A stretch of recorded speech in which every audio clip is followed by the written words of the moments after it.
नमस्कार दोस्तों, स्वागत है आपका इस YouTube channel Sarwan GS classes में। कैसे हैं आप सब?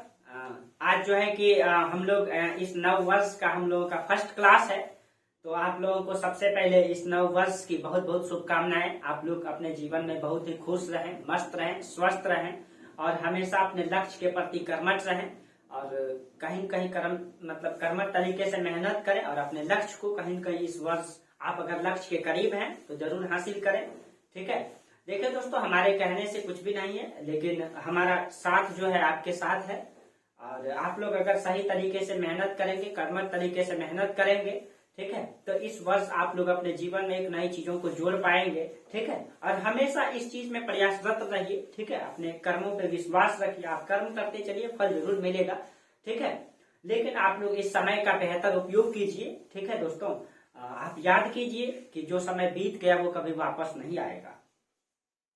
आप याद कीजिए 31 दिसंबर 2022 को, क्या आप कभी 2022 वापस आएगा?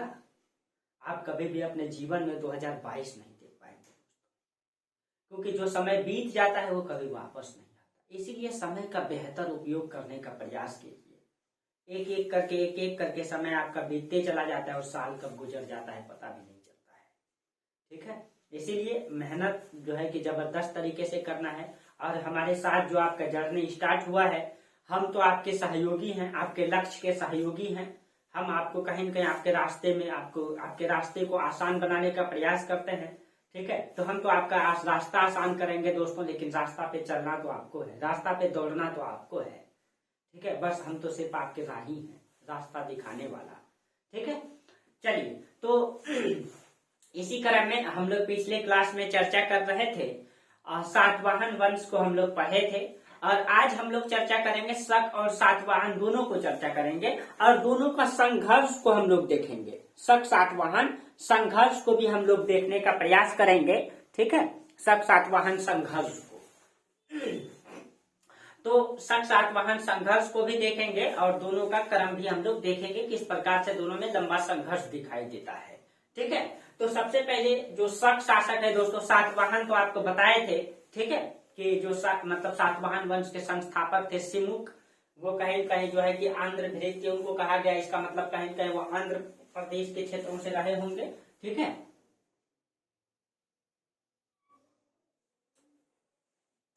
चलिए, तो हम लोग देखते हैं कि शक शासक कौन थे। ठीक है, शक शासक कौन थे? चलिए, तो हम लोग शक शासक से स्टार्ट करते हैं दोस्तों। ठीक है, तो माना जाता है कि जो ये शक शासक है, पहले हम लोग अभी हिंदुस्तान का स्थिति को समझ लेते हैं, हिंदुस्तान में अभी क्या चल रहा है। ठीक है, तो आपको पिछले क्लास में भी बताए थे दोस्तों, ये जो आपका क्षेत्र है ये आपका सातवाहन वंश का क्षेत्र है। ये आपका यहाँ पे आपका सातवाहन वंश है, सातवाहन वंश। ठीक है, और सातवाहन वंश की जो एक प्रमुख बंदरगाह है वो कल्याणी बंदरगाह है। यहाँ का फेमस बंदरगाह है कल्याणी बंदरगाह। ठीक है, इसके लिए संघर्ष दिखाई देता है, इसीलिए इसको बताएं। और यहाँ पे आपका जो कलिंग का क्षेत्र है, देखिए इन दोनों का सीमा लगता है दोस्तों, ये दोनों का सीमा लगता है। ये आपका कलिंग है, कलिंग में इस समय चेदी वंश है। ठीक है, कलिंग, ठीक है, चेदी वंश। और दक्षिण में आपका कहीं कहीं चेर चोल पांड्य राज्य है। ठीक है, और सातवाहन वंश की सत्ता एक समय दक्षिण तक गई है। ठीक है, और ये जो आपका मगध है, मगध की राजधानी ये पाटलिपुत्र, पाटलिपुत्र जो पाटलिपुत्र है दोस्तों, ये लगभग शून्य से गुजर रहा है, यानी कि यहाँ पे मौर्य वंश के बाद आया कर्ण वंश, उसके बाद यहाँ पे शुंग वंश है वर्तमान में। ठीक है, जो एक छोटे से क्षेत्रों में शासन कर रहा है और सातवाहन वंश इसको पराजित भी करेगा। ठीक है, और किया भी है, तो शुंग वंश। ठीक है, और देखिए उत्तर पश्चिम के ये जो आपका बैक्ट्रिया और पार्थिया का क्षेत्र है, ये आपका बैक्ट्रिया और इधर आपका पार्थिया। ठीक है, यहाँ पे आपका हिंद यवन था। और हिंद यवन हम लोग ये देखे थे कि हिंद यवन शासक में दो शासक आए थे, एक डेमेट्रियस वंश, एक यूक्रेटाइटिस वंश। ठीक है, तो हम लोग देखे थे कि इधर डेमेट्रियस वंश मिनांडर जो है, यानी कि इस सिंधु नदी है, ये आपका सिंधु नदी है। ठीक है, तो इधर डेमेट्रियस वंश का प्रभाव दिखाई देता है इस क्षेत्रों में, और इधर जो है यूक्रेटाइटिस वंश का प्रभाव दिखाई देता है। लेकिन वर्तमान समय में दोनों कमजोर हो चुका है, वर्तमान समय में दोनों की स्थिति कमजोर हो चुका है। ठीक है, और जो शक शासक है दोस्तों, शक शासक इस क्षेत्रों को कब्जा करेगा, इस क्षेत्रों को, अब देखिए ये क्षेत्र ये इधर से इतना क्षेत्र सातवाहन का है और इसी को कब्जा करेगा शक, तो ये इसी क्षेत्रों के लिए हमेशा क्या होगा, युद्ध दिखाई देगा। ये जो क्षेत्र है दोस्तों, जो दोनों अधिकार के लिए हमेशा इसके लिए युद्ध होगा और उसी को हम लोग पढ़ेंगे शक सातवाहन संघर्ष। ठीक है, तो सबसे पहले हम लोग जान लें कि शक कौन है, ये कहां से आया। ठीक है, पहले इसको जानना जरूरी है। देखिए ये जो आपका चीन है दोस्तों, यहाँ पे ये चीन में वर्तमान में हान वंश की सत्ता है। ठीक है, हान वंश। ठीक है, और कहा जाता है कि चीन के शासक जो है वो चीन का दीवार का निर्माण करवाता है, जो आपको पहले भी बता चुके। यहाँ पे जब चीन का दीवार बनता है तो यहाँ पे कुछ जनजाति रह रहे थे जिनको समस्या होने लगती है। यहाँ पे जब चीन का दीवार का निर्माण होता है, ये चीन का दीवार है, चीन का दीवार देखिए जब यहाँ पे चीन का दीवार का निर्माण होता है तो यहाँ पे कहा जाता है कि एक जनजाति रहता था, हून जनजाति।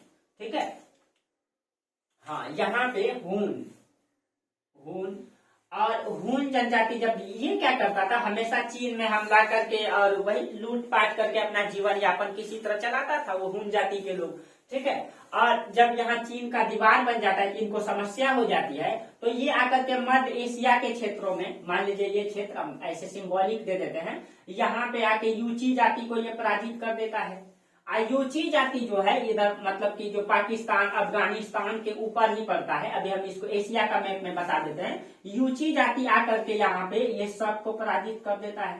तो शक कहाँ है, ये आपका पड़ जाएगा मध्य एशिया, ये आपका मध्य एशिया। ठीक है, मध्य एशिया, और ये शक हो जाएगा आपका सिरदरिया के क्षेत्र में रहा है, सिरदरिया। ठीक है, सिरदरिया कहाँ है दोस्तों, तो देखिए सिरदरिया जो है ना, जो अरल सागर है, ठीक है, एकदम अरल सागर के पूरब में जो सिरदरिया नदी है, ठीक है, यानी कि तुर्कमेनिस्तान, उज्बेकिस्तान और इधर किर्गिस्तान और कजाकिस्तान, उसके उस क्षेत्रों में आपका पड़ता है सिरदरिया नदी। ठीक है, और सिरदरिया नदी के आसपास का जो क्षेत्र है वहीं पे सिरदरिया में मतलब ये शक रहते थे। अगर इसको हम आपको फिगर में दिखाने का प्रयास करेंगे, ठीक है, देखिए दोस्तों एक बार अगर आप इस कहानी को समझ गए तो फिर आपको कभी दिक्कत नहीं होगा। ठीक है, तो कहा जाता है कि जो ये सिरदरिया, हम आपको मैप में समझा देते दोस्तों। ठीक है, जब थोड़ा सा पहले इसमें बता देते हैं, तो हुआ ये कि कहा जाता है जब यहाँ पे चीन का दीवार का निर्माण हुआ तो हून जाति को समस्या होने लगी। तो ये हून जनजाति लड़ाकू प्रवृत्ति का दोस्तों था, तो ये आकर के क्या किया, यहाँ पे यूची जाति, और यूची यही जाकर के हिंदुस्तान में जो है कुषाण वंश की नींव डाला था। आपको बता भी चुके थे, कुषाण वंश जिसका संस्थापक था कुजुल वास्तविक संस्थापक विमकर्तिसेस। ठीक है, तो ये हून जाति को लोग यूची जाति को पराजित कर दिया, जो वही कुषाण था, और यही यूची जाति आकर के शक को पराजित कर दिया। तो शक भाग करके कहाँ चल गया दोस्तों, यही बैक्ट्रिया आ गया, यही बैक्ट्रिया। ठीक है, ये कहाँ आ गया, बैक्ट्रिया आ गया। तो कहा जाता है कि जब ये शक जाति बैक्ट्रिया आया तो फिर से ये यूची जाति बैक्ट्रिया आ गया और बैक्ट्रिया में भी शक को पराजित कर दिया। जब बैक्टीरिया ने भी शक को पराजित कर दिया तो कहा जाता है कि अब यहाँ से शक भाग करके जब यहाँ भी पराजित हो गया तो यहाँ से दो भागों में बट गया। यहाँ बैक्टीरिया के बगल में आपका अब काबुल के ऊपर में जस्ट अफगानिस्तान की राजधानी काबुल के ऊपर में कपीसा पड़ता है, यहाँ पे एक क्षेत्र आ गया कपीसा। ठीक है, तो ये बैक्टीरिया से कहाँ आ गया, दक्षिण की ओर बड़ा कपीसा आ गया, और एक भाग जो है यहाँ पे ये आपका ईरान है। देखिए आपको फिगर में बता देते हैं, आप लोग एटलस खोल लीजिएगा, ये आपका ईरान है। ठीक है, तो एक भाग जो है, एक भाग कपीसा आ गया और एक भाग यहाँ ईरान आ जाता है, ईरान। ठीक है, दो भागों में बट गया। तो कहा जाता है कि यही ईरानी शाखा आगे बढ़ेगा और ये आपका सिंध प्रांत है, पाकिस्तान का सिंध प्रांत आ जाता है और धीरे धीरे ये गुजरात में प्रवेश कर जाता है भारत की स्थिति को कमजोर देख करके। ठीक है, तो यही ईरानी शाखा जो है दोस्तों, ये ईरानी शाखा आगे बढ़ता है, अब भारत की ओर प्रवेश करता है और एक क्षेत्र यहीं से सिंध क्षेत्रों से एक क्षेत्र उत्तर भारत चल जाता है और एक क्षेत्र जो है पश्चिम भारत कह सकते हैं इसको आप, पश्चिम भारत आ जाता है। ठीक है, और इस तरीके से हिंदुस्तान में शक का प्रवेश होता है। क्यों दोस्तों, क्योंकि आपको पहले बताए थे कि बैक्टीरिया में पहले जो है यूक्रेटाइटिस वंश था और इधर आपका मेनांडर जो था डेमेट्रियस वंश का, उसकी सत्ता कमजोर हो जाती है। वो हिंद यवन शासक थे, उसकी सत्ता जब यहाँ कमजोर हो जाती है तो यही शक शासक वही सत्ता कमजोर स्थिति को देख करके वो भारत की ओर प्रवेश करता है। क्योंकि हिंदुस्तान उस समय दोस्तों शून्य से गुजर रहा था, छोटे छोटे राजवंशों में मगध साम्राज्य टूट चुका था। सिर्फ मजबूत अगर सत्ता एक थी वो थी दक्षिण में, जो कि सातवाहन वंश था। जो मगध साम्राज्य था जो उसकी राजधानी पाटलिपुत्र, वहां पे शुंग वंश की सत्ता थी जो बिल्कुल कमजोर सत्ता थी, और उसी का फायदा उठाता ये शक शासक और भारत में प्रवेश कर जाता है। ठीक है, अगर आपको दोस्तों इसी को हम एशिया का फिगर में दिखाना चाहे, ठीक है, तो हम कोशिश करते हैं एशिया का मैप में बताने का। ठीक है, हम हमेशा आप लोगों को मैप में बताने का प्रयास करते हैं ताकि आपको क्लियर हो जाए। आप लोग एटलस जरूर खोल लीजिएगा। ठीक है, तो देखिए हम प्रयास करते हैं एशिया बनाने का। ठीक है,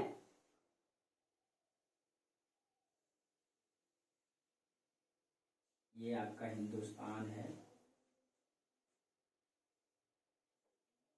आप लोग भी देखिए मैप बनाने का जरूर प्रयास कीजिए। आप लोग, हम हमेशा कहेंगे आप लोग मैप जरूर बनाने का प्रयास कीजिए।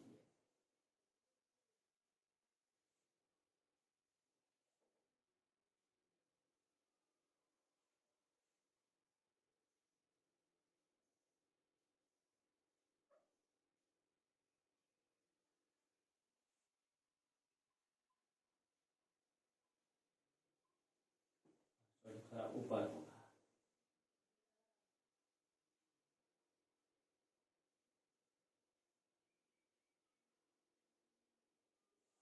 ये हो गया। और यहाँ पे आपका इंडोनेशिया द्वीप, ये आपका इंडोनेशिया। ठीक है, ये आपका जावा, ये इंडोनेशिया का द्वीप, ये हो गया सुमात्रा, ये जावा। ठीक है, और यहाँ पे आपका थोड़ा सा इधर बनेगा, इधर थोड़ा सा। ठीक है, ये थोड़ा इस तरीके से बनेगा ये, और इधर आपका जापान हो जाएगा। यहाँ पे होकैडो, होन्शु, क्यूशु, सुकोकू, ये 4 द्वीप मिला करके जापान हो गया। ठीक है, 4 द्वीप मिला करके यहाँ पे आपका श्रीलंका हो जाएगा। ठीक है, यहाँ पे एक छोटा सा देश है आपका साइप्रस, जिसकी राजधानी है निकोसिया। ये और यहाँ पे आपका मतलब जो यहाँ पे द्वीप सब है दोस्तों, यहाँ पे फिलीपींस है।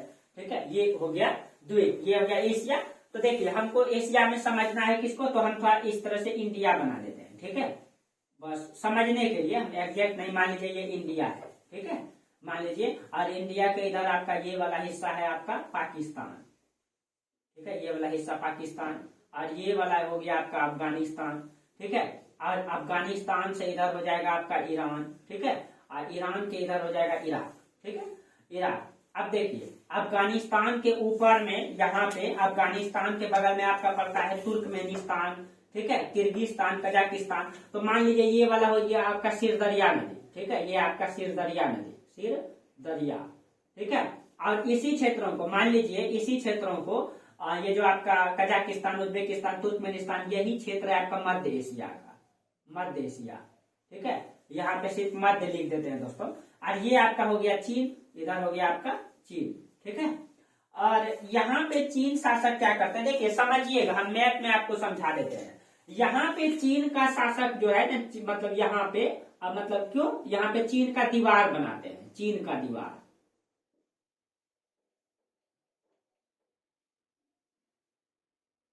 विश्व की सबसे बड़ी दीवार है चीन का।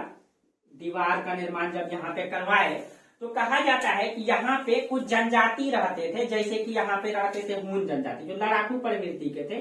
कहा जाता है कि चीन का शासक ने इसी जनजातियों से निपटारा पाने के लिए चीन का दीवार का निर्माण करवाया था। कहा जाता है बार बार इधर से मंगोल में कुछ जनजाति रहते थे जो चीन में हमेशा हमला कर देते थे, उनकी जो है किला को लूट लेते थे। ठीक है, उनके किला को लूट लेते थे और मतलब उनके साम्राज्य को नष्ट कर देते थे। उन सब चीजों को हमेशा जो आक्रमण से बचने के लिए, जैसे मध्यकालीन भारत में भी मतलब मंगोल आक्रमण खूब होगा, तो उसी आक्रमण से, उन जनजातियों से बचने के लिए ये चीन का दीवार का निर्माण करता है चीन के शासक। ठीक है, तो यहाँ पे जो हून जनजाति, इनको समस्या होने लगती है, ये बार बार इधर आक्रमण करके अपना लूटपाट करके काम चलाता था। लेकिन जैसे ही ये जो है कि चीन का दीवार का निर्माण होता है, इनको समस्या हो जाती है। तो ये लड़ाकू प्रवृत्ति का था। ये आगे बढ़ता है, यहाँ से इधर आगे आता है इस क्षेत्रों को छोड़ करके। तो यहाँ पे इस समय जो है यूची जाति रहते थे, यहाँ पे यूची, वही यूची दोस्तों जो कि कुषाण वंश है, ये यूची जाति यहाँ रहते थे। और इस सिरदरिया के क्षेत्र में, ये सिरदरिया, यहाँ पे शक जाति रहते थे, ठीक है, शक जाति रहते थे। तो ये क्या होता है, जब हुन यहाँ आता है तो ये यूची को पराजित कर देता है, ठीक है, मतलब ये हुन लड़ाकू प्रवृत्ति का था। यूची जाति भाग करके इधर भागता है शक की तरफ, तो यहाँ आके शक को पराजित कर देता है। तो शक भाग के ये अफगानिस्तान में आपका यहाँ पे बैक्टीरिया है, यहाँ पे आपका बैक्टीरिया है, ठीक है, ये शक भाग के बैक्टीरिया आ जाता है जिसको बल्क भी कहते हैं। तो यूची शाखा फिर जो है बैक्टीरिया में आके जो है इसको पराजित कर देता है। जब बैक्टीरिया में आके पराजित कर देता है शक शासक को, तो ये शक शासक फिर जो है 2 भागों में बढ़ जाता है। एक इधर आ जाता है यहाँ पे, ठीक है, यहाँ पे कपीसा पड़ता है एक क्षेत्र जो अफगानिस्तान में ही है, कपीसा। तो एक भाग कपीसा आ जाता है, एक भाग यहाँ ईरान आ जाता है, ये आपका ईरान है देश, ठीक है, ईरान आ जाता है। तो यही ईरान की जो शाखा है दोस्तों, ये इधर बढ़ता है, ये आपका सिंध का क्षेत्र है, ये सिंध। आज हिंदुस्तान में अभी पाटलिपुत्र में इस समय सत्ता कमजोर चल रही थी, ठीक है, मतलब मौर्य वंश के बाद कर्ण वंश और या शुंग वंश का शासन था जो कि कमजोर था। अगर कोई मजबूत सत्ता था तो दक्षिण में था, उत्तर जो है खाली था, क्योंकि हिंदयवन शासक भी इस क्षेत्रों में कमजोर पड़ चुका था। और इसी का फायदा यहाँ से शक जो है उत्तर भारत और पश्चिमी भारत कह सकते हैं यहाँ पे प्रवेश करता है, ठीक है। तो यहाँ इस तरीके से शक शासक भारत में आगमन होता है शकों का, इस तरीके से शकों का आगमन होता है दोस्तों, ठीक है। आप लोगों को समझ में आ गया होगा, ठीक है। और आप लोग एटलस खोल के जरूर देखिए इसको, ठीक है। जितना देखिए इतिहास को आप जब ज्योग्राफी से लिंक करके पढ़ेंगे तो आपको बेहतर समझ में आएगा। और समझना बहुत जरूरी है, ठीक है, रट करके याद नहीं रहेगा, लेकिन आप समझ लीजिएगा कहानी को तो ये हमेशा याद रहेगा। तो इस तरीके से शक का आगमन हिंदुस्तान में होता है दोस्तों, ठीक है। और जब मतलब कि जब ये भारत की ओर आया शक शासक, तो कहा जाता है कि कितने भागों में बट गया दोस्तों, 2 भागों में बट गया, ठीक है। एक भाग कहाँ पश्चिमी भारत की ओर बढ़ा और एक भाग उत्तर भारत की ओर बढ़ा। चलिए अब हम लोग समझते हैं शक शासक को कि अब ये क्या क्या कैसे कैसे होता है। ये आपको फिगर जरूर समझ में आया होगा। मेरा ज्योग्राफी का क्लास कीजिएगा दोस्तों, अभी उसमें 10 क्लास ही दिए हैं, जल्द ही समय निकाल करके उसमें भी आपको क्लास आगे बढ़ाएंगे ज्योग्राफी का, ठीक है। इधर एंशियंट हिस्ट्री को देख लेते हैं, फिर उधर आगे बढ़ाने का प्रयास करेंगे, समय को लेकर के अभी रुके हुए हैं, ठीक है। चलिए इधर तो आप लोगों को समझ में आ गया होगा। तो कहा जाता है कि जब शक शासक दोस्तों हिंदुस्तान आया, ठीक है, तो हिंदुस्तान आया तो वो जो है 2 भागों में बट गया, ठीक है, 2 भागों में बट गया शक। एक भाग जो है उसको कह सकते हैं उत्तर भारत आया, एक भाग उत्तर भारत और एक भाग पश्चिमी भारत आप कह सकते हैं, पश्चिमी भारत। तो उत्तर भारत वाला का तो ज्यादा योगदान नहीं है दोस्तों, पश्चिमी भारत वाला का ज्यादा योगदान है। लेकिन कहा जाता है जब उत्तर भारत जो शक शासक आया ये भी 2 भागों में बट गया, ये भी 2 भागों में बट गया। उत्तर भारत जो मतलब शक शासक आया तो ये 2 भागों में बट गया। एक भाग जो है तक्षशिला को केंद्र बनाया और एक शाखा जो है मथुरा को केंद्र बनाया। अब पश्चिमी भारत वाला भी 2 भागों में बट गया, ये भी जो है 2 भागों में बट गया। और एक भाग ने, ठीक है, उज्जैनी को केंद्र बनाया, उज्जैन को केंद्र बनाया, ठीक है। और एक शाखा जो है नासिक को केंद्र बनाया, एक शाखा जो है नासिक को अपना केंद्र बनाया, ठीक है। अगर इसको यहीं पे मैप में अगर देखा जाए तो देखिए एक ये दक्षिण की ओर जो आया ये भी यहाँ पे 2 भागों में बट गया। यहाँ पे पड़ता है नासिक, महाराष्ट्र में पड़ता है, ठीक है। तो ये नासिक जो है महाराष्ट्र में पड़ता है, नासिक आ गया। और यहीं पे बगल में मध्य प्रदेश में पड़ता है आपका उज्जैन आ गया, ये दक्षिणी शाखा। उत्तरी शाखा 2 भागों में बट गया, एक तो यहाँ पे पड़ता है आपका मथुरा और एक शाखा यहाँ तक्षशिला आ जाता है, इधर बढ़ जाता है, ठीक है, तक्षशिला। ये पहले भारत का हिस्सा था दोस्तों, बाद में पाकिस्तान बना ना आजादी के बाद, ठीक है। तो ये भी एक यहाँ आ जाता है, एक यहाँ आ जाता है, यहाँ से भी 2 भाग, एक इधर और एक इधर, ये इस तरीके से बच जाता है, ठीक है। यानी 4 भागों में शक जो है बच जाता है, ठीक है। तो आप लोग जो है इसको समझ गए होंगे। कुछ कुछ क्षेत्रों का नाम आएगा दोस्तों, हम लिख देते हैं, ठीक है। उसका बार बार उल्लेख आएगा, इसीलिए हम साइड में लिख देते हैं, ठीक है। जैसे कि आएगा अवंती, ये जो पश्चिमी मालवा का क्षेत्र है वो अवंती कहलाता है, पश्चिमी मालवा, ठीक है। ये जो आपका मालवा है ना, तो पश्चिमी मालवा हम लिख देते हैं यहाँ पे, ठीक है, पश्चिमी मालवा, मालवा, इसके लिए अवंती यहीं पे, ठीक है। अवंती क्षेत्र, पश्चिमी मालवा। विदर्भ, जो बरार का क्षेत्र है वो विदर्भ हो जाएगा, ठीक है, यानी कि विदर्भ, ये आपका बरार का क्षेत्र यहाँ पे पड़ता है, महाराष्ट्र में, यही पे एकदम जो पश्चिमी घाट पर्वत है ना, उसके मतलब कि उसके पूर्वी ढाल के सहारे, इसीलिए यहाँ बारिश सबसे कम होती है विदर्भ में, और हर साल किसान यहाँ का जो है कि आत्महत्या करता है सूखा पड़ने के कारण, ठीक है। उसके बाद एक क्षेत्र का नाम आएगा अनूप। अनूप जो है नर्मदा घाटी के लिए अनूप शब्द का प्रयोग आया है, ठीक है, नर्मदा घाटी के लिए अनूप, नर्मदा घाटी, तो इसके लिए जो है अनूप शब्द का प्रयोग किया गया है, ठीक है। आप ये कोड है, आप लोग लिख लीजिए, ठीक है। एक शब्द आएगा अपरांत, उत्तरी कोकण के लिए अपरांत, अपरांत, तो उत्तरी कोकण के लिए ये शब्द है, उत्तरी कोकण। तो आपको पता है भारत का जो तट है ये 4 तट है, ये कोकण तट, ठीक है, मालाबार तट, कोरोमंडल तट और उत्तरी सरकार तट, ठीक है। तो उसी में आपका ये उत्तरी कोकण का तट है, ठीक है, उसके लिए अपरांत। उसके बाद कुकर, राजपूताना क्षेत्र, यानी कि ये जो है मतलब राजस्थान का क्षेत्र है ये दोस्तों, ये राजपूताना है, ठीक है, तो उसके लिए कुकर शब्द का प्रयोग आया है, कुकर शब्द हो जाएगा राजपूताना के लिए, राजपूताना, ये शब्द का प्रयोग होगा, इसीलिए आप लोग एक मूलक, पैठण, प्रतिष्ठान के लिए, ये जो आपका मतलब सातवाहन की राजधानी है, यहाँ पे सातवाहन की राजधानी है प्रतिष्ठान, प्रतिष्ठान, तो दक्षिणी महाराष्ट्र कह देंगे इसको, इसके लिए मूलक शब्द का प्रयोग हुआ है, मूलक, मूलक शब्द किसके लिए आया है, पैठण के लिए, यानी प्रतिष्ठान को ही पैठण कहा जाता है, आपको पिछले क्लास में ही बताए थे, ठीक है। ये सातवाहन की राजधानी है, ये जो है सातवाहन की राजधानी है पैठण, या फिर इसको प्रतिष्ठान कहा जाता है, ठीक है।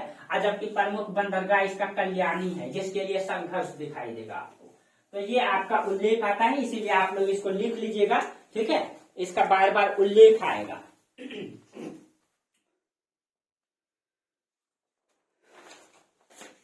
देखिए ये जो स्वर्ण शासक है, ये जो 4 भागों में बटा, इसका थोड़ा सा हम उल्लेख कर देते हैं, ये जो 4 भागों में बटा ये किस तरीके से विभाजित हुआ, इसका उल्लेख कर देते हैं। जैसे जो तक्षशिला का क्षेत्र है, इसका जो संस्थापक था उसका नाम था मेउस, ठीक है। ये जो तक्षशिला का क्षेत्र है, इसका संस्थापक का क्या नाम था, यहाँ जो आया स्वर्ण शासक, इसका संस्थापक का नाम था मेउस, मेउस, ठीक है, पूछ सकता है मेउस।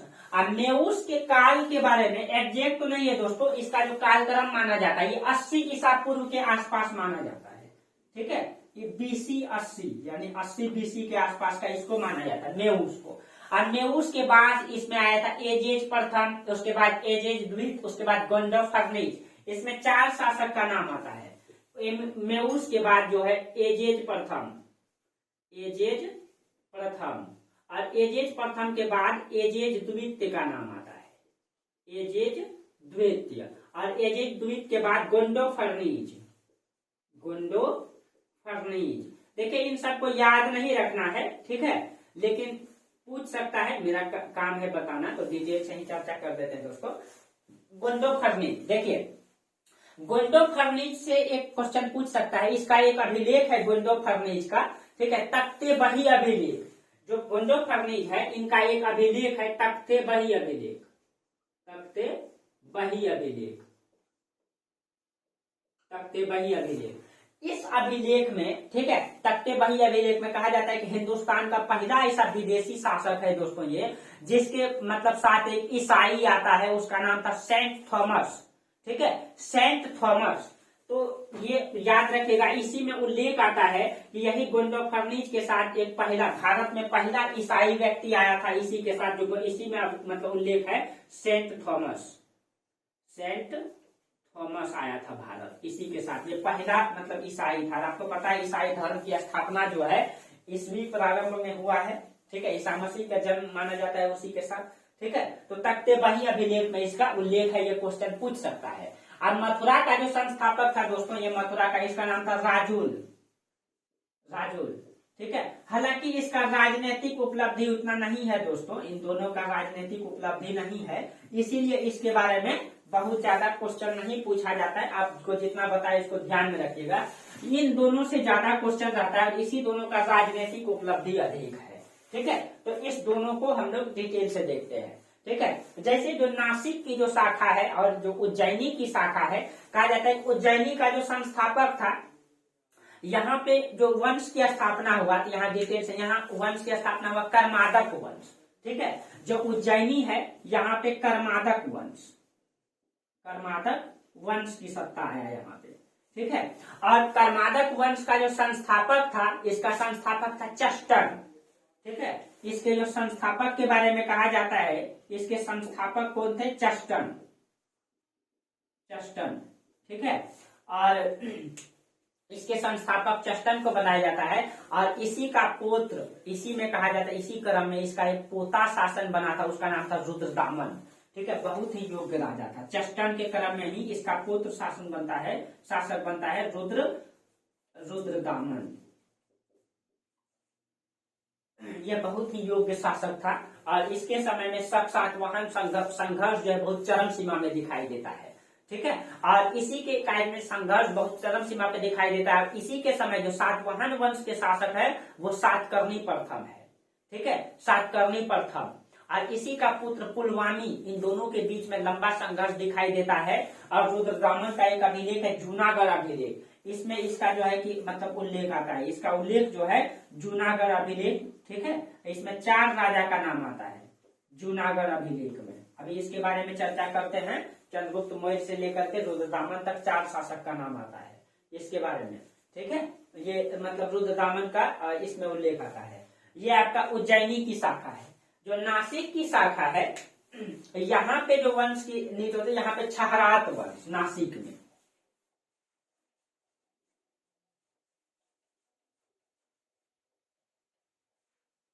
देखिए, ये जो नासिक है, यहाँ पे कौन सा वंश आता है? यहाँ पे छहरात वंश, और इसका संस्थापक है छहरात वंश का संस्थापक भूमक को माना जाता है। भूमक इसका संस्थापक है ये। और इसी क्रम में कहा जाता है भूमक, इसमें जो सबसे योग्य शासक आया था नहपान। ठीक है, और नहपान के बारे में कहा जाता है 119 से लेकर के 124 ईस्वी तक शासन किया था। और नहपान ने सातवाहन को पूरी तरीके से जमींदोज कर दिया था। कहा जाता है कि सातवाहन की सत्ता को समाप्त कर दिया था इसी क्रम में। ठीक है, भूमक के क्रम में ही एक शासक आता है नहपान, और इसके समय भी सातवाहन संघर्ष जो है चरम सीमा पे दिखाई देता है। इसमें कहा जाता है कि पूरे सातवाहन शासक को जमींदोज कर दिया था, खत्म कर दिया था, और कल्याणी बंदरगाह जो है इस पे भी कब्जा कर लिया था। जो ये क्षेत्र जो हम आपको दिखाए हैं, इधर से आपका शक और इधर से सातवाहन, और दोनों का यही क्षेत्र के लिए हमेशा ज्यादातर युद्ध दिखाई देता है दोनों में। ठीक है, तो ये आपका चारों शाखा हो गया। अब देखिए हम लोगों को संघर्ष किससे होगा? तो एक तो नासिक शाखा है और एक उज्जैनी की शाखा, इन दोनों से संघर्ष को देखना होगा ना। चलिए, तो हम दोनों से संघर्ष को दिखाते हैं आपको। और सबसे पहले जो दक्षिणी महाराष्ट्र है, इसमें जो आपका जो शक शासक का जो क्रम आता है, उसको लेकर के हम लोग चलेंगे।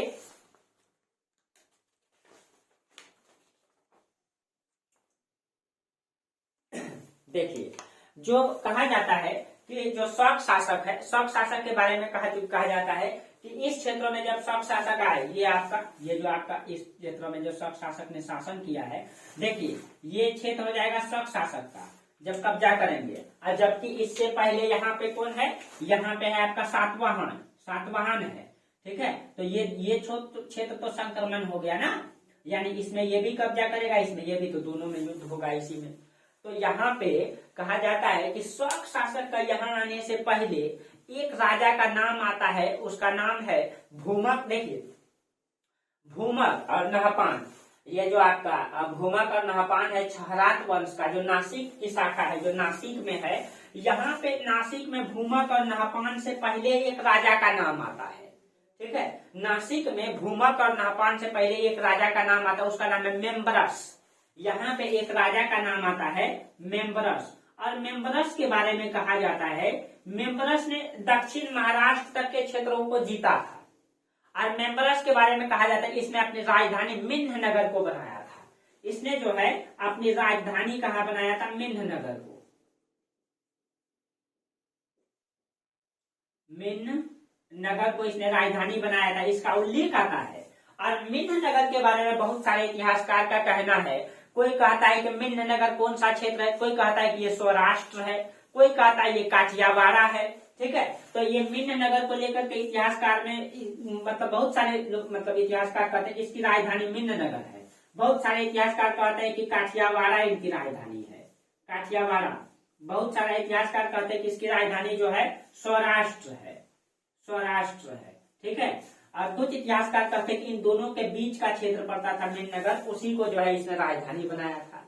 लेकिन जो भी रहे दोस्तों, ये शासक जो भी रहे, मेम्बरस के बारे में कहा जाता है कि मेम्बरस ने अपरांत को जीता। आपको पहले अपरांत के बारे में चर्चा कर दी है दोस्तों, इसीलिए इसने उत्तर में मालवा को भी जीता। ठीक है, मालवा को जीता, इसने प्रतिष्ठान को जीता। ठीक है, और कहा जाता है इसने जो है मालवा को, प्रतिष्ठान को, इन सारे क्षेत्रों को जीत लिया।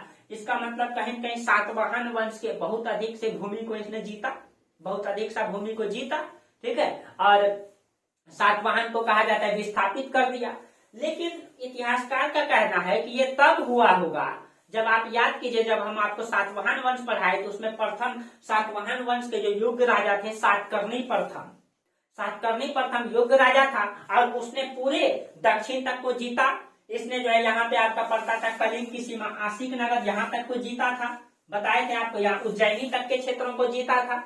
तो वो तो एक योग्य राजा था। सातवाहन वंश में योग्य राजा कौन था? सातकर्णी प्रथम, सातकर्णी प्रथम। और याद कीजिए सातकर्णी प्रथम के बाद सातवाहन वंश अंधकार युग में चला जाता है।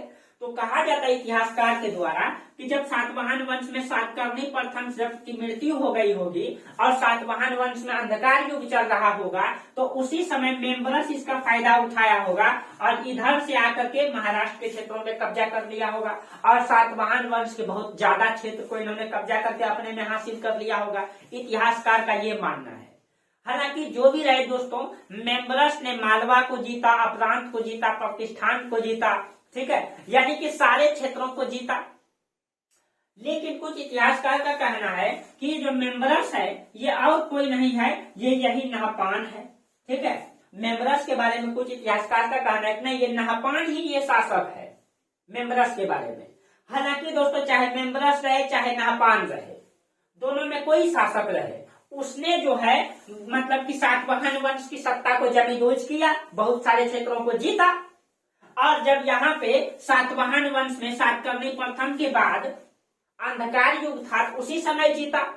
और जब सातवाहन वंश में योग्य सत्ता आएगी तो कहीं कहीं उसका बदला फिर लेगा।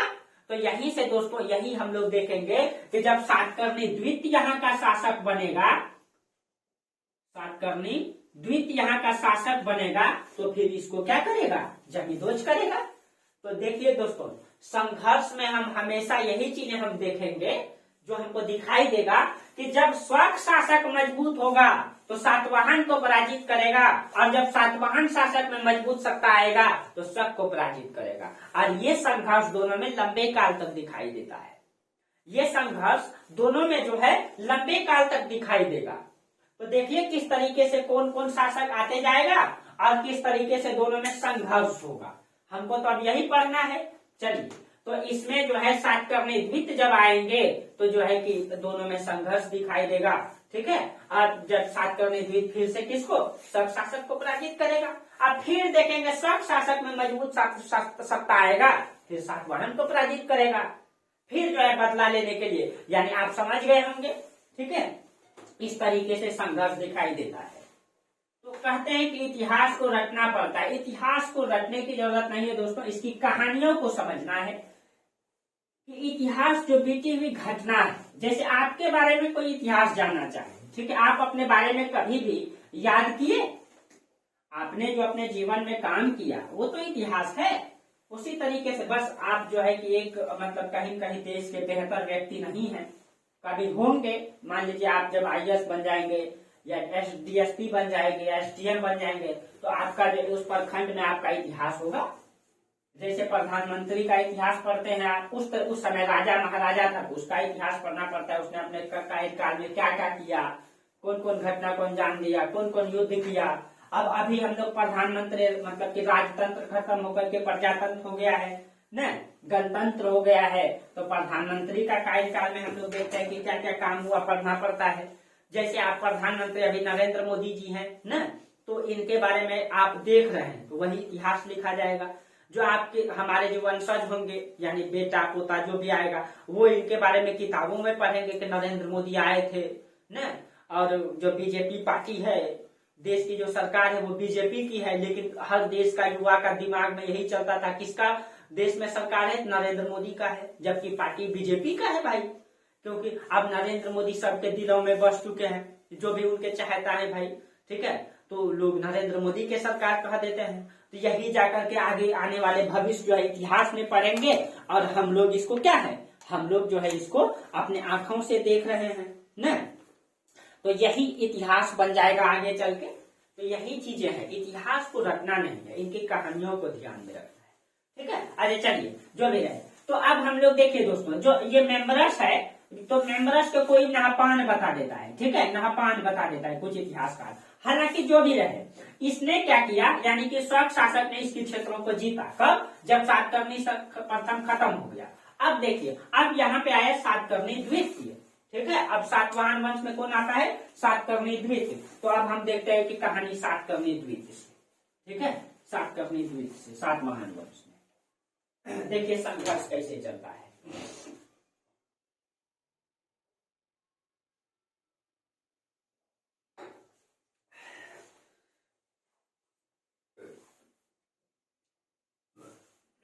चलिए अब देखिए, सातवाहन वंश में हम लोग देखते हैं कि सातकर्णी द्वितीय आता है।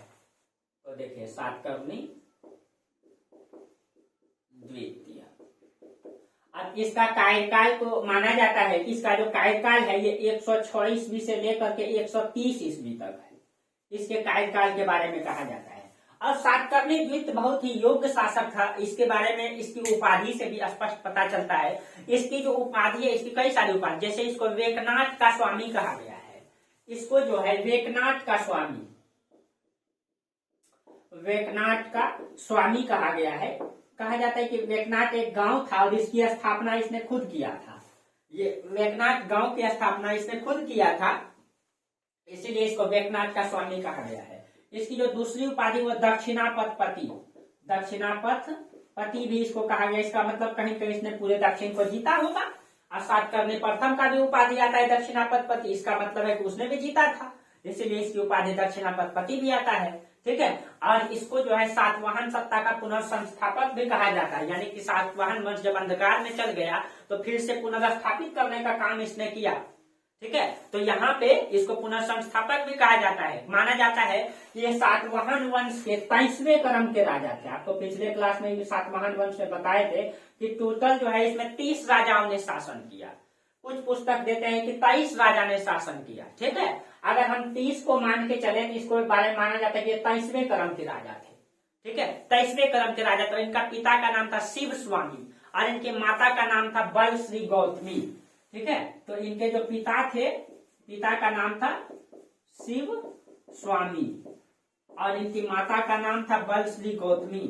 और बल श्री गौतमी के बारे में कहा जाता है कि बहुत ही योग्य महिला थी, ठीक है। ये जो बल श्री गौतमी है दोस्तों, ये बहुत ही योग्य महिला थी और इसने जो है अपने पुत्र के साथ कुछ दिनों तक सत्ता भी संचालित की थी। बल श्री गौतमी के बारे में कहा जाता है, ठीक है। और इनके बल श्री गौतमी की जो उपाधि है ये है राजर्षि वधू। इनका जो उपाधि आता है, ठीक है, राजर्षि वधू, ठीक है। तो कहीं कहीं ये योग्य महिला रही होगी, ठीक है। ये जो है बल श्री गौतमी बहुत ही योग्य महिला रही होगी, ठीक है। और आपको समाज पढ़ाएंगे मतलब सातवाहन वंश का, तो इसके बारे में बताएंगे कि महिलाओं की दशा क्या है, ठीक है। अब देखिए सातकर्णी द्वीप के बारे में कहा जाता है कि इसका जो घोड़ा है वो 3 समुद्रों का पानी पिया करता था। अब देखिए, जब सातकर्णी द्वीप का घोड़ा 3 समुद्रों का पानी पिया करता था, इसका मतलब ये दोस्तों कि पश्चिम में इसका जो है अरब सागर तक विस्तार है, पूरब में बंगाल की खाड़ी और दक्षिण में हिंद महासागर इसकी सीमा छूता है। इसका मतलब है कि इसने पूरे दक्षिण को जीता, इसीलिए इनकी उपाधि क्या आता है, दक्षिणापति आता है। ठीक है, कहा जाता है कि सातकर्णी द्वीप ने शक शासक को पराजित किया था। अभी तक देखिए, अभी शक शासक ने इसके क्षेत्रों को जीत लिया है, लेकिन जब सातकर्णी द्वीप आया तो उसको पराजित किया। क्यों? क्योंकि इसने अपनी भूमि को वापस करना था, बदला लेना था, क्योंकि इसके पूर्वजों ने जो इसकी सत्ता स्थापित की थी उसको वो जीत लिया था, तो जो है कि इनको वापस करना था। ये इनके पास समस्याएं थी, तो कहा जाता है कि इसने जो है शक शासक को पराजित किया। और इस समय जो शक शासक का अंदाज लगाया जाता है, वो बहुत सारे इतिहासकार तो मतलब अनुमान से ही बताते हैं कि इस समय कहीं कहीं जो शक शासक है, जो नासिक ये जो शाखा है, यहाँ पे रुद्रदामन रहे होंगे। ठीक है, तो सातकर्णी द्वीप के समय शक शासक कौन है, रुद्रदामन। ठीक है, ऐसा अनुमान लगाया जाता है, लेकिन ये स्पष्ट नहीं है। ठीक है, स्पष्ट नहीं है। अनुमान इससे लगाया जाता है कि कैसे पता चला कि इस समय रुद्रदामन जो है के समय जो है कि सातकर्णी द्वीप है, तो वहां पे बहुत सारी मुद्रा पाई गई है, जिसको मुद्रा भांड कहते हैं। जोगलथम्बी मुद्रा भांड से जो है बहुत सारी जो मुद्राएं मिली है, उसमें कहा जाता है कि नहपान की मुद्राओं पर सातकर्णी द्वीप का मतलब की अंकन है। यानी कि जो मतलब जोगलथम्बी मुद्रा भांड मिला है, जो महाराष्ट्र में मिला है, पिछले क्लास में बता दिए हैं। जोगलथम्बी मुद्रा भांड का मतलब जहां से बहुत बड़ी मात्रा में मुद्रा प्राप्त हो।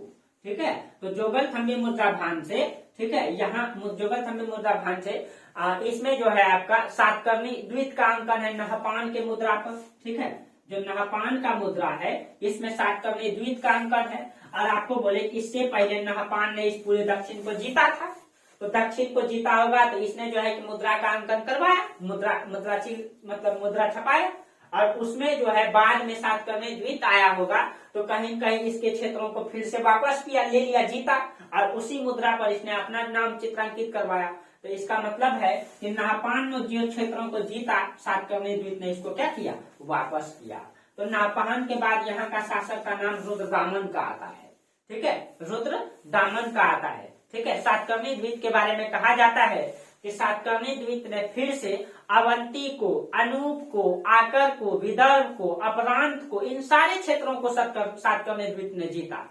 यानी कि जो क्षेत्र शक ने जीत लिया था, नहपान ने जीत लिया था, उस क्षेत्रों को फिर से सातकर्णी द्वीप ने क्या किया, वापस लाया। ठीक है, और जहां दिक्कत हो समझने में, आप लोग वीडियो को रोक करके देखिए और पीछे करके देखिए और उनको नोट करने का प्रयास कीजिए। ठीक है, कहा जाता है कि जो सातकर्णी द्वीप है, इसके बारे में इसने इन सारे क्षेत्रों को वापस करके, ठीक है, बौद्ध को एक ग्राम दान में दिया। ठीक है, सातकर्णी द्वीप के बारे में कहा जाता है कि इसने जब इन सारे क्षेत्रों को जीत लिया, सब शासक को पराजित कर दिया, तब कहा जाता है कि बौद्ध धर्म को जो है एक ग्राम दान में दिया। उस ग्राम का नाम था अजकालकीय ग्राम। ठीक है, अजकालकीय ग्राम। देखिए, ये अजकाल के ग्राम के बारे में कहा जाता है कि इस अजकाल के ग्राम को, इधर का जो शासक है वो नहपान का जो मतलब नहपान था पहले। ठीक है, तो नहपान का दामाद था, उनका नाम था उसाव दत्त। इनका दामाद था उसाव दत्त। ठीक है, उसाव दत्त।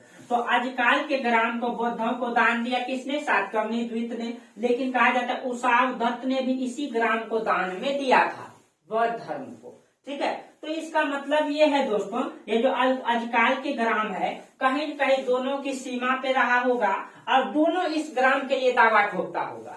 अब विवादित भूमि रहा होगा, इसीलिए ये बोला होगा हम दान में देते हैं, ये बोला होगा हम दान में देते हैं। विवादित भूमि रहा होगा ना, इसीलिए दोनों मतलब इस मतलब गांव के लिए दावा ठोकता होगा। ठीक है, तो इसीलिए कहा जाता है कि सातकर्णी द्वीप में ये विवादित भूमि था, इसीलिए दूसरा ग्राम दान में दिया, उसका नाम था करजक ग्राम। ठीक है, सातकर्णी द्वीप ने तब फिर दूसरा गांव दान में दिया, उसका नाम था करजक ग्राम दान में दिया। और ग्राम दान देने की प्रथा जो है दोस्तों, यही सातकर्णी द्वीप से ही प्रारंभ होता है। और यहीं से देखिएगा सामंतवाद आपको मजबूत होते हुए दिखाई देगा।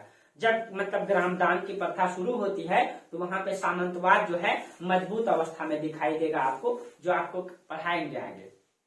ठीक है, और कहा जाता है कि सातकर्णी द्वीप की मतलब वीरता के बारे में इतिहासकार बहुत तारीफ करते हैं कि सातकर्णी द्वीप बहुत ही योग्य शासक थे। इसने शक शासक को पूरा पराजित करके अपने सारी भूमि को वापस लाया, जिसको जो है कि इसके बीच के यानी कि सातकर्णी फर्स्ट के बाद जो बहुत सारे शासक आए उसमें आपको हाल और कई सारे शासक के बारे में बताए थे।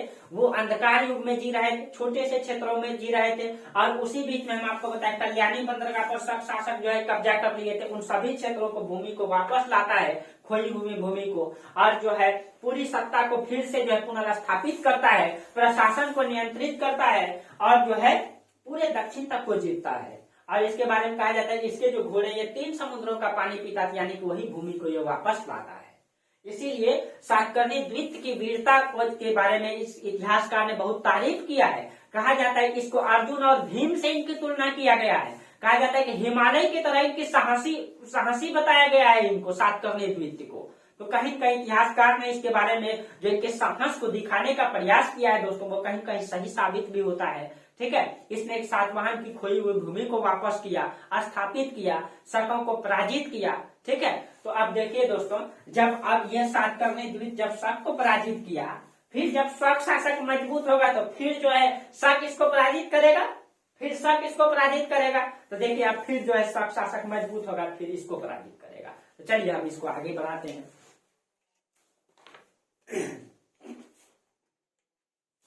अब देखिए जो शक शासक है, इस समय जो शक शासक है वो आता है रुद्रदामन। ठीक है, अब देखिए सातकर्णी द्वीप के बाद इधर हम देखते हैं, अब दोनों तरफ से थोड़ा सा मामला को सुलझाते हैं।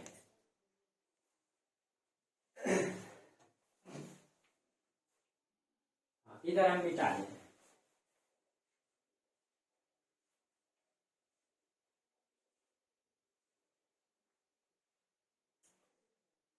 देखिए इतिहास को समझना है बारीकी से, ठीक है, और कुछ भी नहीं है इतिहास रखने की जरूरत नहीं है दोस्तों। ठीक है, अब देखिए कहा जाता है कि सातकर्णी द्वीप के बाद सातकर्णी द्वीप का पुत्र शासक बनता है पुलवामी। इसका पुत्र सातकर्णी द्वीप का पुत्र शासक बनता है पुलवामी। और ये भी कहीं कहीं ये भी एक योग्य शासक था दोस्तों, अयोग्य तो नहीं था।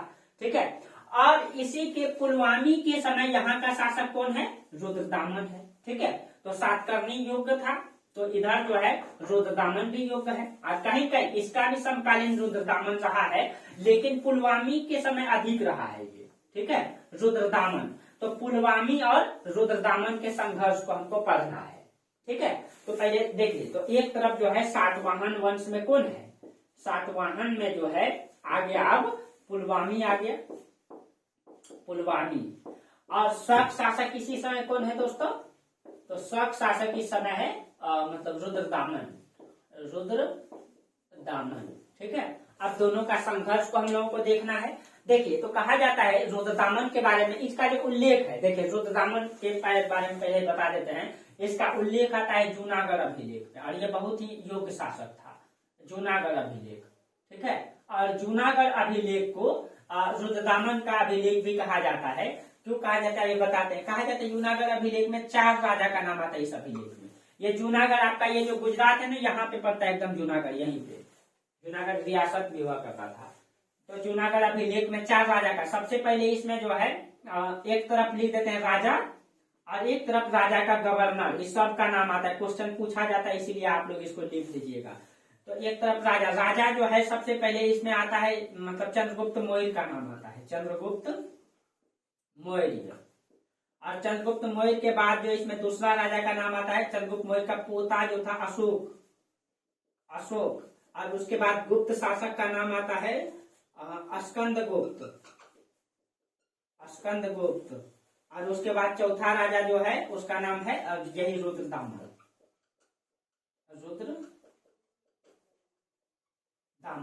अब देखिए इन चारों के समय का गवर्नर का भी उल्लेख आता है। चंद्रगुप्त मौर्य के समय जो गवर्नर था वो था पुष्यमित्र।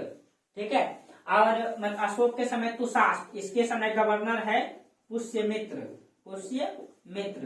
और अशोक के समय इसका गवर्नर है तुषास्प। और स्कंदगुप्त के समय सुविशाख। ठीक है, स्कंदगुप्त के समय सुविशाख। और रुद्रदामन के समय चक्रपालित। चक्रपालित, ठीक है। इसका गवर्नर का भी उल्लेख आया है और कहा जाता है कि जब रुद्रदामन यहाँ का शासक था तो यहाँ पे चंद्रगुप्त मौर्य ने सुदर्शन झील का निर्माण करवाया था यहाँ पे, ठीक है। और वो सुदर्शन झील का जो बांध है वो टूट गया था, तो रुद्रदामन ने बिना बेगार लिए, कहा जाता है कि वो जो सुदर्शन झील है उसका फिर से पुनर्स्थापित मतलब पुनर्निर्माण करवाता है। तो ये उल्लेख आता है रुद्रदामन का। इसी अभिलेख में रुद्रदामन के बारे में कहा जाता है, इसमें जो 6 प्रकार के करों का उल्लेख आता है। इसमें प्रेम विवाह, स्वयंवर प्रथा का भी उल्लेख आता है। और इस अभिलेख में सबसे ज्यादा जो है कि मतलब जानकारी रुद्रदामन का है, इसीलिए इस अभिलेख को रुद्रदामन प्रशस्ति या रुद्रदामन अभिलेख के नाम से भी जाना जाता है, ठीक है। रुद्रदामन अभिलेख के भी नाम से जाना जाता है। तो मतलब कि रुद्रदामन बहुत ही योग्य राजा था, ठीक है। और इसी में कहा गया है, इसी अभिलेख में कहा गया है कि रुद्रदामन ने दक्षिणापतपति, तो दक्षिणापतपति यानी सातवाहन शासक पुलवामी को पराजित किया, ठीक है। तो इसमें यह उल्लेख आता है कि इसने जो है दक्षिणापतपति को पराजित किया था। और दक्षिणापतपति भी एक योग्य शासक है दोस्तों। कहा जाता है कि इसका जो उपाधि है, इसको नगर का स्वामी कहा गया है, इसको आंध्र का शासक कहा गया है, इसको दक्षिणापतपति कहा गया पुलवामी को। तो ये दोनों योग्य शासक है, लेकिन रुद्रदामन उससे भी योग्य इसमें इतिहास में दिखाया गया है दोस्तों। जो रुद्रदामन है ये भी एक योग्य शासक है और पुलवामी भी योग्य शासक है। उसमें सबसे योग्य जो है रुद्रदामन को दिखाया गया है। कहा जाता है कि रुद्रदामन ने दक्षिणापतपति को पराजित किया, लेकिन पराजित करके दोस्तों ये जो है कि रुद्रदामन के मतलब पुलवामी के क्षेत्रों को जीतता नहीं है और न कोई उसको हानि पहुंचाता है। कहा जाता है कि जब मतलब कि रुद्रदामन ने इसके क्षेत्रों को जीता तो जीत करके इसको कोई हानि नहीं पहुंचाया, ना उसके क्षेत्र पे कब्जा किया। कहा जाता है कि उसने अपनी पुत्री देवी का विवाह, रुद्रदामन की पुत्री था, इनका पुत्री था देवी, इनका पुत्री का नाम था देवी, इनका विवाह जो है पुलवामी से करा देता है। और जो अभी तक जो लंबे समय से जो दोनों में संघर्ष चल रहा था, वो संघर्ष को जो है कहीं न कहीं जो इतिहास है दोस्तों ये बार बार दोहराता है। यही नीति इतिहास में लागू किया था किसने? यही नीति लागू किया था इतिहास में आपका बिंबिसार ने, वैवाहिक नीति। और यही नीति आपको मिडिएवल हिस्ट्री में भी दिखाई देगा दोस्तों। कुतुबुद्दीन ऐबक तो यही नीति लागू करेगा। तो कहते हैं ना दोस्तों, जो इतिहास से सीखता है वो कभी भी अपने पैर में कुल्हाड़ी नहीं मारता है, वो इतिहास से बेहतर सीखता है तो अपने जीवन को भी बेहतर बनाता है। तो इतिहास से सीखने की जरूरत है, ठीक है। तो कहा जाता है कि इसने वैवाहिक संबंध स्थापित करके दोनों का झगड़ा ही खत्म कर देता है। और पुलवामी के बारे में जो जानकारी मिलता है, इसके बारे में पुलवामी के बारे में वो एक अभिलेख है नासिक अभिलेख और एक अभिलेख है कार्ले अभिलेख, ठीक है। इसमें जो है नासिक अभिलेख और एक है आपका कार्ले अभिलेख। इन दो अभिलेख से इसकी जानकारी मिलती है पुलवामी के। कहा जाता है कि जो कृष्णा नदी का जो क्षेत्र है, मुहाना है, वहां से बहुत सारी मुद्रा पाई गई है। तो आपको पता है कि यहाँ पे आपका नासिक से निकलती है गोदावरी, ये आपका कृष्णा और नीचे कावेरी। तो ये जो आपका मतलब कृष्णा का जो मुहाना है, यहाँ से बहुत सारी मुद्रा पाई गई जिसको मुद्रा भांड कहते हैं। वहां से बहुत सारी मुद्रा पाई गई है और कहा जाता है उसमें जिस पर पुलवामी का चित्रांकन है। इस मुद्रा पर जो है पुलवामी यानी कि सातवाहन वंश के पुत्र सातकर्णी पुत्र के पुत्र जो है पुलवामी का चित्रांकन है। इससे ये पता चलता है कि कहीं कहीं पूरब में इसकी सीमा जो है कहाँ, बंगाल की खाड़ी तक रहा होगा, बंगाल की खाड़ी तक रहा होगा, ठीक है। अब देखिए और आंध्र तक रहा होगा। और दक्षिण का जो सीमा की बात करें दोस्तों, पुलवामी के बारे में कहा जाता है इसकी जो दक्षिण की सीमा है, इसके मुद्रा पर, इसके जो मुद्रा के जो सिक्का है उसमें जो है मतलब सिक्का जो है इसमें मतलब पतवार वाले नाव का चित्रांकन है। 2 पतवार वाले नाव का चित्रांकन है। अब पतवार वाला नाव का चित्रांकन इसका मतलब है कि इसकी सीमा हिंद महासागर को छूता होगा, यानी कि बड़ी बड़ी जहाज चलती होगी इनकी, इसलिए इनकी मुद्रा पर वो है, ठीक है। तो इसके बारे में कहा जाता है कि इसका क्षेत्र दक्षिण में जो है मतलब कि कन्याकुमारी तक पूरब में आपका आंध्र प्रदेश का क्षेत्र इनके अधिकार में रहा होगा, ठीक है, रहा होगा, ठीक है। तो इससे इसका मतलब कि अभिलेख से, इनके सिक्कों से यह जानकारी मिलता है, ठीक है। और इसमें मतलब कि दक्षिण में जो हिंद महासागर तक इसकी सीमा रही होगी, इसके जो है इन मतलब सिक्कों से इनसे इनकी जानकारी मिलती है, ठीक है। और कहा जाता है इसके बारे में कि अमरावती स्तूप का पुनर्निर्माण का भी श्रेय पुलवामी को जाता है। ये इसने जो है पुलवामी के बारे में कहा जाता है कि जो अमरावती स्तूप है, ठीक है, अमरावती स्तूप है, इसका पुनर्निर्माण जो है पुलवामी ने करवाया था। ठीक है, और इससे ये पता चलता है कि कहीं न कहीं जो है, भले आपको पहले बताया कि सातवाहन वंश के राजा जो है हिंदू धर्म को मानते हैं, शैव धर्म को, लेकिन कहीं न कहीं ये अमरावती स्तूप जो है बौद्ध धर्म से संबंधित है, तो कहीं न कहीं ये सभी धर्मों का सम्मान जरूर कर रहा है। ये मानता हिंदू धर्म को है, ब्राह्मण धर्म को है, लेकिन कहीं न कहीं ये सभी धर्मों का सम्मान करते हुए दिखाई दे रहा है। ठीक है, और इससे मतलब ये भी पता चलता है कि राजा की विचारधारा सहिष्णुता की विचारधारा है। ठीक है, और पुलवामी के बाद कहा जाता है कि सातवाहन वंश में दोस्तों पुलवामी के बाद दो राजा का नाम आता है, उसमें आपका शिव सातकर्णी और स्कंद सातकर्णी। ठीक है, इसके बाद दो राजा का नाम आता है शिव सातकर्णी, और इसके बाद जो है शिव स्कंद सातकर्णी, शिव स्कंद सातकर्णी। लेकिन इसकी कोई उपलब्धि नहीं है दोस्तों, इसकी कोई उपलब्धि नहीं है। ठीक है, फिर से वही सातवाहन वंश जो है अंधकार में दिखाई देता है। इन दोनों का कोई राजनीतिक मतलब की योगदान नहीं है। और इनके बाद शिव स्कंद सातकर्णी के बाद जो एक शासक आता है यज्ञश्री सातकर्णी, इसके बाद ऊपर लीजिए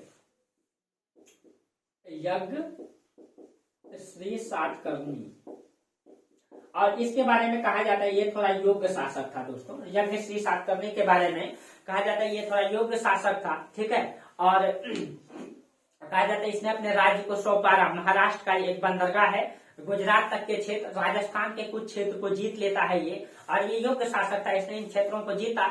यानी ये अंतिम सातवाहन शासक है जो शक और सातवाहन को जो है मतलब कि संघर्ष, ये अंतिम शासक है जिसके समय में शक सातवाहन संघर्ष दिखाई देता है। ठीक है, और इसने कहा जाता है कि शकों को पूरी तरीके से पराजित कर देता है, बुरी तरीके से उसको नष्ट कर देता है और एक बड़े राज्य क्षेत्र का निर्माण करता है। और इसके बारे में कहा जाता है कि यज्ञश्री सातकर्णी ने यहाँ तक, यानी कि ये जो आपका राजस्थान का कुछ इलाका है, राजस्थान को जीता, महाराष्ट्र के सौराष्ट्र को जीता, गुजरात के सौराष्ट्र को जीता, महाराष्ट्र के कल्याणी को वापस लिया, फिर से इसने अपनी सीमा को बढ़ा करके ये क्षेत्रों तक लाया, और दक्षिण में इसने पूरे कन्याकुमारी तक को जीता। तो इसके समय में, लास्ट समय में जो है कि जो सातवाहन और शक का संघर्ष ये दिखाई देता है। ठीक है, और मतलब लेकिन कहा जाता है कि यज्ञश्री सातकर्णी के बाद जो है सातवाहन वंश में कोई मतलब कि बड़े शासक नहीं आते हैं, उसकी कोई राजनीतिक उपलब्धि नहीं दिखाई देती है। ठीक है, और जो है शक शासक में भी कमजोर शासक दिखाई देता है। ठीक है, और इसीलिए और जब मतलब कि यज्ञश्री सातकर्णी के बाद जो शासक आया वो बिल्कुल अयोग्य शासक था, और अपनी मतलब की समस्याओं को, अपनी मतलब की मतलब आंतरिक समस्याओं में घिरे हुए रह जाता है, भाई भाई में लड़ते हुए रह जाता है, अपने आंतरिक समस्याओं में उलझ जाता है। और शक शासक में भी यही होता है, जो दामन के बाद छोटे छोटे शासक आते वो अपने आंतरिक समस्याओं में उलझ जाता है। ठीक है, वो बड़ा साम्राज्य का विस्तार क्या करेगा दोस्तों, वो आपसी संघर्ष में ही जो है कि उसका दिन गुजर जाता है। इसीलिए वहां जो है संघर्ष यहाँ खत्म दिखाई देता है। इसके बाद यानी रुद्रदामन और यज्ञश्री सातकर्णी के बाद कोई योग्य शासक नहीं आया, इसीलिए जो है शक और सातवाहन संघर्ष इससे आगे दिखाई नहीं देता है। ठीक है, और शक सातवाहन संघर्ष यही समाप्त हो जाता है। ठीक है, तो यहीं तक आपका रहा शक और सातवाहन संघर्ष। इससे आगे दोस्तों कल हम लोग चर्चा करेंगे अगले क्लास में। ठीक है, सातवाहन वंश के आपको समाज भी बताएंगे। यहाँ पे आपको दिखाई देगा दोस्तों कि सातवाहन वंश का समाज जो है ये मातृसत्तात्मक समाज है। जो समाज हमको सिंधु घाटी सभ्यता में दिखाई देता है, वो समाज यहाँ पे आपको दिखाई दे रहा है कि फिर से महिलाओं का सम्मान वापस मिला है। ठीक है, क्योंकि वैदिक काल के बाद उत्तर वैदिक काल में कर्मकांड परंपरा का जब जन्म दिया गया, ठीक है, तो उस समय जो है कि महिलाओं की सारे अधिकार खत्म कर दिया गया, बहुत सारे जो है कर्मकांड परंपरा की शुरुआत हो गई।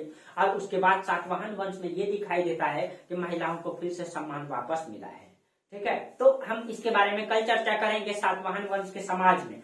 आज यहीं तक रहने दीजिए दोस्तों, फिर हम लोग अगले क्लास में चर्चा करेंगे। ठीक है, और आप लोगों को अगर दोस्तों वीडियो बहुत अच्छा लगता है, ठीक है, समझ में आता है, तो आप लोग लाइक कीजिए, सब्सक्राइब कीजिए, चैनल को भी आगे बढ़ाइए, ताकि हम आप लोगों के लिए और अधिक से अधिक अच्छा कर सकें, और आपके साथ साथ मतलब कि एक लंबा संघर्ष जो है आपके साथ हम भी कर पाए।